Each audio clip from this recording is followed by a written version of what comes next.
What do Eric Clapton and coffee have in common? They both suck without cream. No, I'm just kidding. Today, I want to talk about my favorite era of Clapton's playing, and that was when he was with Cream. During that time, he would use Marshall stacks and play guitars with humbuckers. So either an ES-335, a Les Paul, or a Gibson Firebird. Today, I want to share how to dial in his signature sound, that being the woman tone, and also give you guys some ideas and examples of his playing during that time.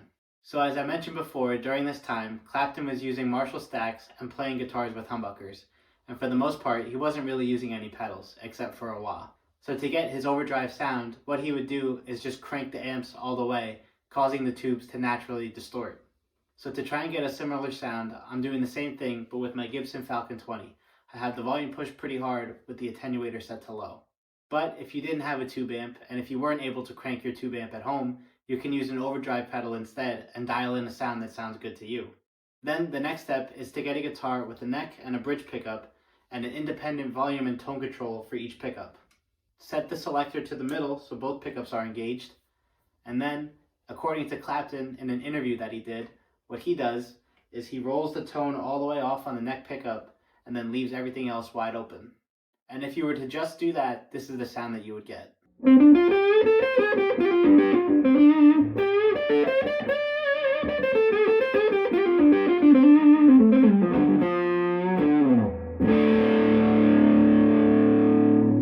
So not a bad sound overall, and it gets you in the ballpark of the sound, but you can always do a little bit of tweaking. So use your ears and adjust whatever you think needs to be changed to find the sound that you like.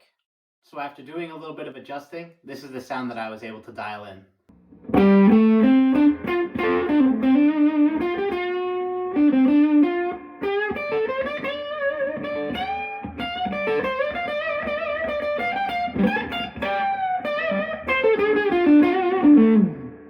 Another way to get this sound is to use a wah pedal and to cock it half back so that it's kind of in between the open and closed position and leave it there. And that will also get you in the ballpark of this sound.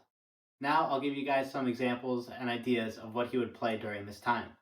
His phrasing during this time was very aggressive, and he would play pretty quick, often doing hammer-ons and pull-offs in the first position of the minor pentatonic. One of his most famous licks is something that goes like this.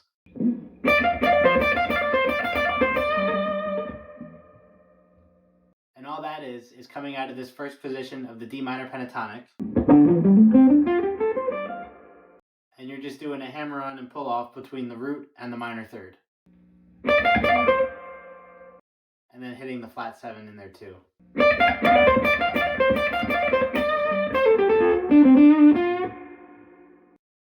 Another hammer-on and pull-off lick that he would do is on the set of strings right above it. So on the B string, he would do something like this. And again, that's just going between the 5 and the flat 7, and also catching the 4 in there too.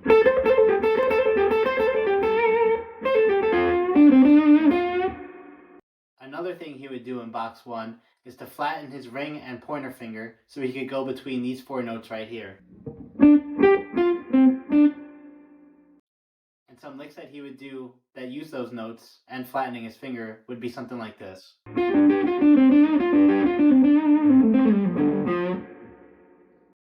And again, using that same technique over here. And he would also do that same technique by flattening his first finger to catch the B string and the G string. So something like this.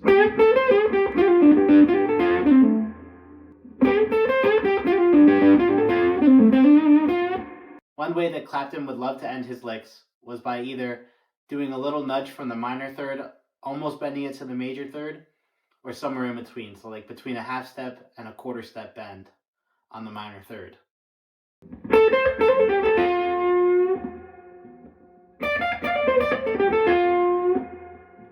Or sometimes he would just hammer on to the major third, so something like this.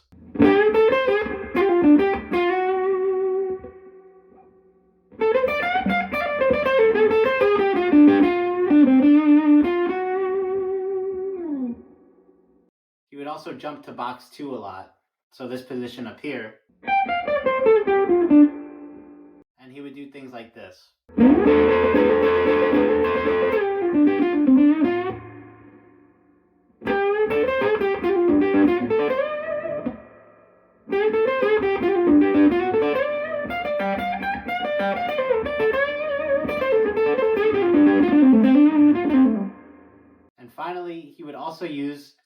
major pentatonic position, this one up here,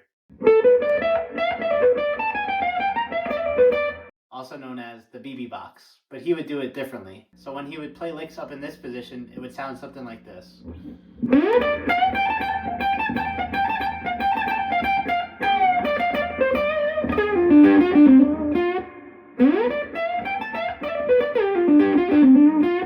Which is a great way to start mixing your major and minor pentatonic positions and licks. So now, putting it all together, I'll do my best impression of Eric Clapton's playing during his time with Cream.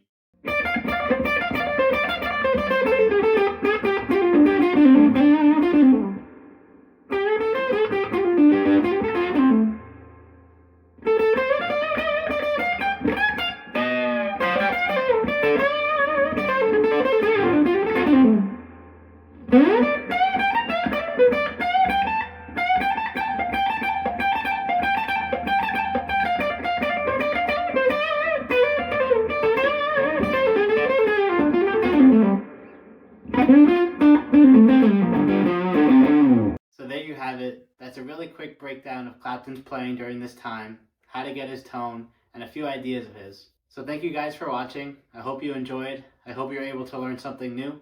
Let me know if there's anything in this video that you'd like me to go more in depth about. Please like and subscribe, and let me know what you guys would like to see next. Thank you.